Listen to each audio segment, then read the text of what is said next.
At the Geothermal Rising Conference 2025, innovation was everywhere.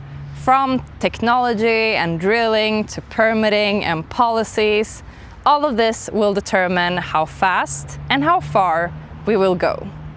This is GeoTV highlights from GRC 2025.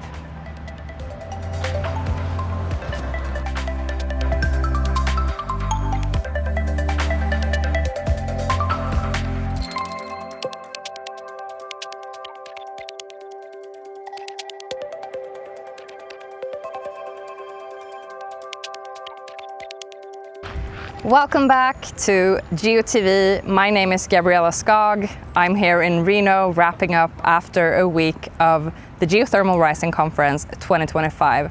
And what amazing days it has been, full of bold tech ideas and interesting conversations that remind you why this industry matters. There was truly energy everywhere. Let's take a look at a few of the highlights. It is an honor to stand before you at such a pivotal moment for our industry, and not only for Geothermal Rising, but for the entire global geothermal community. There is no doubt about it. We are living in the decade of geothermal. As we gather here in 2025, we're halfway through what many of us call the geothermal decade. Think about what's changed in just the last 5 years. Technology's been proven out. We've shown that enhanced geothermal can be economic and repeatable, but think about what's next. Over the next 5 years, we can make geothermal a key pillar of the American electric grid. We can power the AI revolution, we can onshore manufacturing, and we can ensure that electricity rates are affordable across the United States and across the world. And that's not just an engineering achievement, that's a legacy. Climate leaders trying to solve the global challenge are not interested in small growth or small projects. We need to prove that geothermal can deliver at the gigawatt scale this decade and focus our attention on that goal. That's what it takes to be in the global conversation today. We are halfway through the geothermal decade. The next 5 years are ours to define, and let's lead boldly. Why are we doing this? Why are we pursuing superhot rock?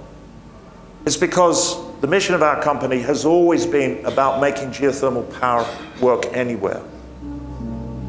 And we couldn't get there just drilling in sedimentary rock, in average temperature gradients. So in other words, geothermal anywhere. It is inevitable that by 2035, geothermal on a global basis for power is going to compete with wind and solar. It's going to be the third pillar alongside wind and solar. I'm here to tell you that the geothermal industry is actually going to be bigger than the oil and gas industry ever was at its peak. I think this past year has been a real turning point for geothermal energy. I mean, just look at these headlines. There's some pretty exciting headlines going on in the industry, recognizing our industry's efforts. Clearly, the public at large is finally starting to take notice of, as Tim called it, the forgotten renewable, not so forgotten anymore. The public awareness and excitement around geothermal as a cornerstone of the future energy system has never been higher. This is geothermal's moment. I truly mean it.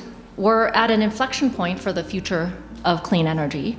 And we have a window of opportunity right now to scale, and I mean radically scale, a clean, firm solution, and we can't afford to miss it. I'm here to say on behalf of Google, unequivocally, we're ready to buy, and we're ready to sign off-take agreements that will underwrite the growth of this industry. But we need the industry to meet us. We need power by 2030.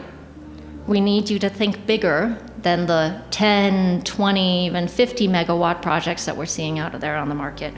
We are thinking in gigawatts, and that means you all have to also, or at least pathways to gigawatts.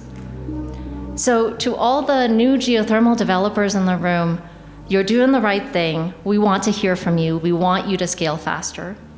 To all the oil and gas players in the room, it's time to get in the game. Geothermal has to be part of your future. We need to be ready to bring geothermal everywhere. I want to run fast with you all in the Western US, but let's not forget to unlock the resource in Asia and Europe, and eventually back east. I think that captures it. The future of AI is here, and I see geothermal as the ideal, clean, firm power source. So let's get to work. At GRC, innovation was everywhere, from drilling techniques to new turbines, and one of the most talked about technologies was the new turbine that Exergy unveiled during the conference, the Gemini.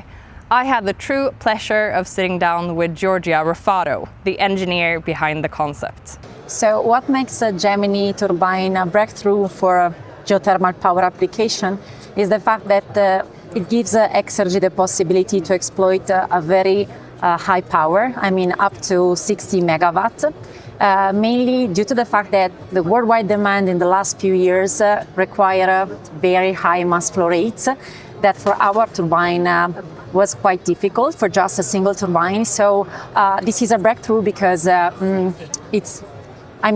we can unleash the potential of our company. During the last few years, there are high requests for very large geothermal power plants. So the main problem for Exergy is that for this type of turbine that we have, the radial outflow, we have a smaller capacity for what concerns volumetric flow rate. So in this case, it helps exploit high volumetric flow rate for this request of the market in a single turbine with a single shaft. So we have in a very simple way, we have a central rotor disc with two paths, so with two expansion paths, so that we can double the power produced on a single turbine. What an inspiring journey, Giorgia. At the conference, the spotlight wasn't only on technology though, it was also on policy. We sat down with Paul Thomsen from Ormat, a former policymaker turned industry leader, to hear about recent updates and changes at the BLM. I think the most important change that we've seen on BLM lands is a real enthusiasm to permit projects timely. I mentioned that BLM is a multi-use agency, so they have many different roles to fill and objectives on their land. And what this administration has done in the US has said energy development is the number one priority, and geothermal is one of those priorities. So we have seen permits that used to take 3 to 6 years to get be issued in under a month. And that is really a game changer for the industry. It is shaving time, saving money, and getting resource projects to being able to deliver power at a rate we've never seen before. So the one policy barrier today, or the one policy barrier that I've focused on for almost 20 years is permitting on federal lands. And that really has been fixed. To hear me say that out loud to you is shocking, but I think we have seen just a paradigm shift, and that has unleashed the market. So we have tax incentives in place. We are able to get transmission and interconnection. The permitting is going to enable next-gen geothermal resources to be developed and proven out over time. So I don't really have a federal policy barrier that I can tell you is stopping development or really hindering it today in the United States.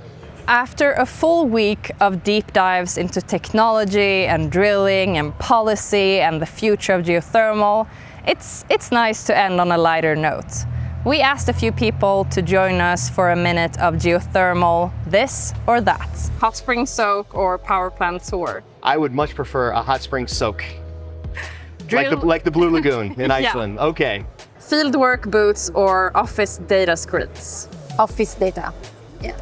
Conference hallway chats or panel sessions? Hallway chats. Drill deeper or scale wider? Drill deeper. Steam or working fluids? Working fluids. Volcanic energy or sedimentary basin heat? All of the above. AI optimization or human intuition? Human. Policy change or tech breakthrough? Tech breakthrough. Data sheet or drawing sketch? Drawing sketch. Binary cycle or flash system?